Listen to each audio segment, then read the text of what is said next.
a brand identity designer. And brand identity design is basically the design work necessary for branding.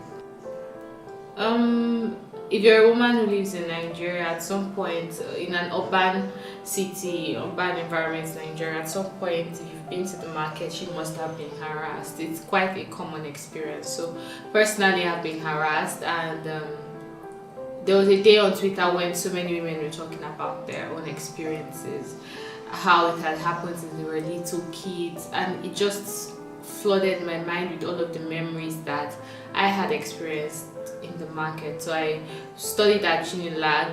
I went to Queen's College, Yaba, studied at Unilag for both my BSc and my MSc. So I'm very familiar with that space, and there is no how you will definitely get to Yaba market.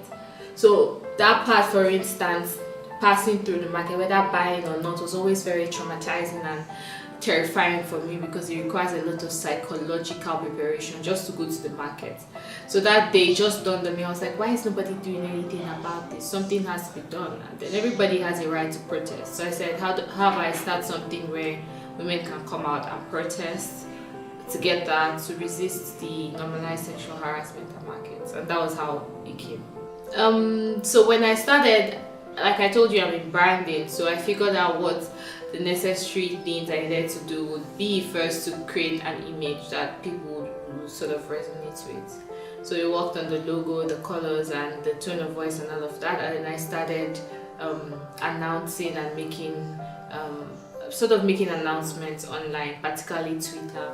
I'm very active on Twitter, so I was able to use my own personal account to sort of gather momentum for Market Match as well. And then, of course, because it's so common and so normalized, a lot of women were really happy to participate. I didn't need to convince anybody much. In fact, when I put up the announcement that we needed volunteers, so many women reached out to particularly participate, and they were like, "Who volunteer?" And I didn't pay anybody any money, just people who were willing to join. And then went through the regular government process. You have to take approval from the government for such a protest, and then drew out a plan for how we wanted to go about it, where we wanted to march.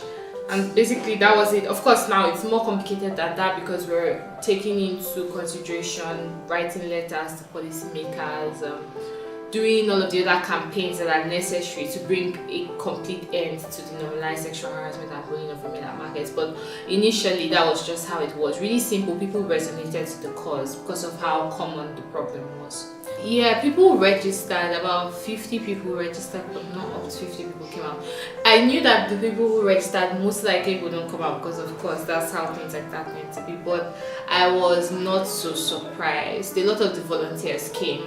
I wasn't so surprised about the turnout, to be honest. I wasn't expecting a large number, and a lot of the women in the volunteer group, they are so agile and active. So even when I was like, we're not many, they were like, don't worry, we don't have to be many, we can make our statement as few as we are. So it was really good, and I was happy that we took the branding aspect of things seriously, because even though we're not many, we had our shirts and we came out looking prepared. So I think it kind of aided how the market traders perceived us, like these people actually took time, planned this, and came out to resist this. So they took us a lot more seriously, even though we were not so many because of that.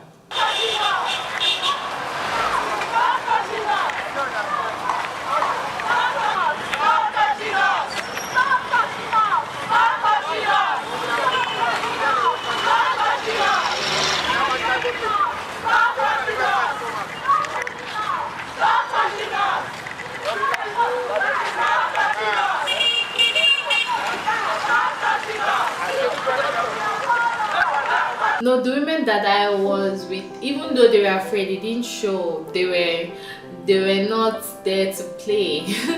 They came with a message and they were going to follow it through. The women that I was with, they were very, very, very agile and, funny enough, very good at hiding fear, even if they felt it. But I personally, at some point, I did feel fear because I felt like I was responsible for the people who were matching with me. So not necessarily for myself, but for the people that I was with. So things don't sort of go so out of control, and then there are complications. So In fact, when we ended the match, we couldn't go back the same way we came. So we had to take a completely different route. Why was the that? policemen? Because going back would have been a riot. Going back, the traders were charged. Passing back we wouldn't have been safe. So we had to take we just had to go out of the market. We couldn't come back, even whether or not that was where we needed to get back home through. It didn't matter. We just needed to get out of there after the match. It was really, really a charged atmosphere. There was a lot of aggression. So definitely I was at some point afraid, but I wasn't so scared as to use that to stifle the voices of the people that were protesting. So whether or not I feared that it might have escalated, I just continued to be steadfast and strong with the voice and the message. We didn't back down, and that was a major thing that I was very happy with during the match.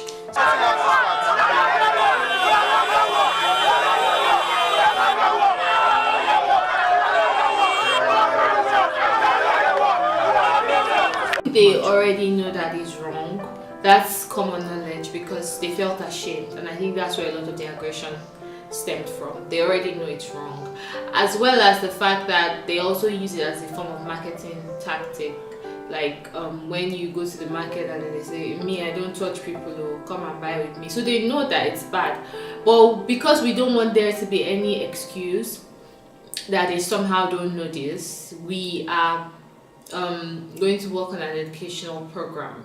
Sensitization is the better word, where we do a monthly program during their meetup. They have regular market meetings where we actually talk about these things. And then we also want to chase policy. One of the things we want to do is sexual harassment in Lagos State, for instance, is a crime. According to section 262 of criminal law of Lagos State, it's a crime, it's a felony, it's liable to about 2 to 3 years imprisonment. So it's not just a joke, and I think those are the things that we really need to enforce. So we want to do that with a squad, anti-sexual harassment patrol squad, particularly for major markets in Lagos, not the ones where they just sell food, particularly where central markets, like where they sell all sorts of things, so that not only is this something that we're educating them on, there is punishment and consequences. I believe they know.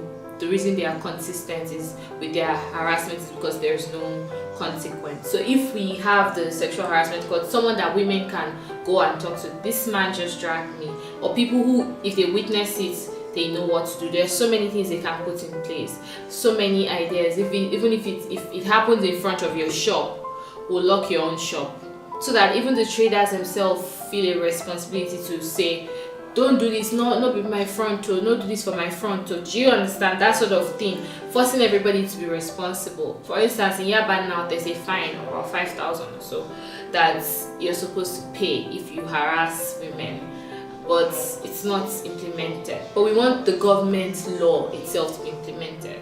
Maybe by the time you offend 3 times, they'll throw you in jail. You would then wake up. So those are the things we're pushing for.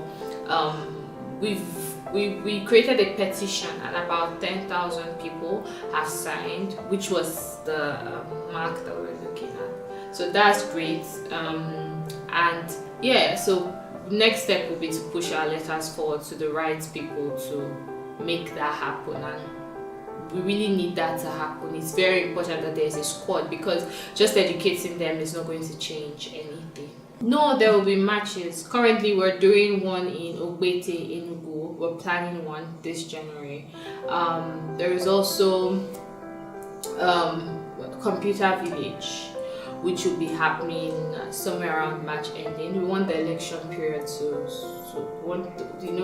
election period is usually a charged time of the year with different energies. So if we can just let that go by, then we would have the money Computer Village. Definitely, there are going to be many matches across different parts of Nigeria.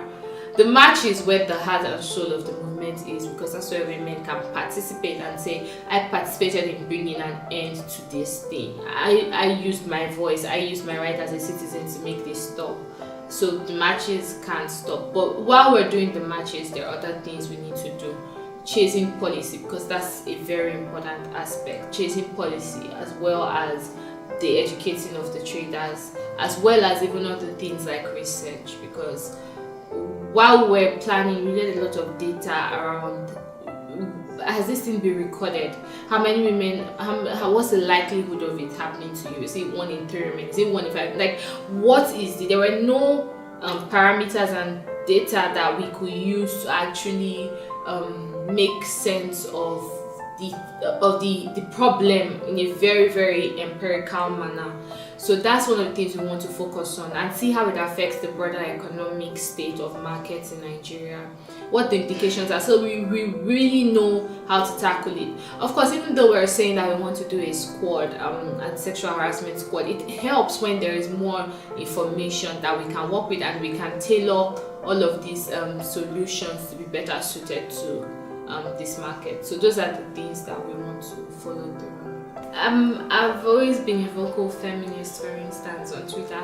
I don't know if I think my temperament as a person, I really feel strongly. When I feel strongly about things, I treat them with a lot of passion.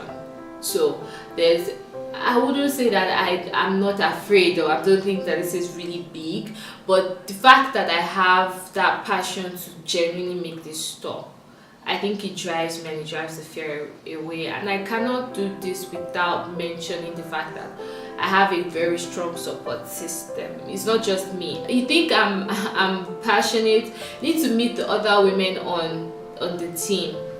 They are twice as passionate. So I have people who, when I'm sleeping, they are awake.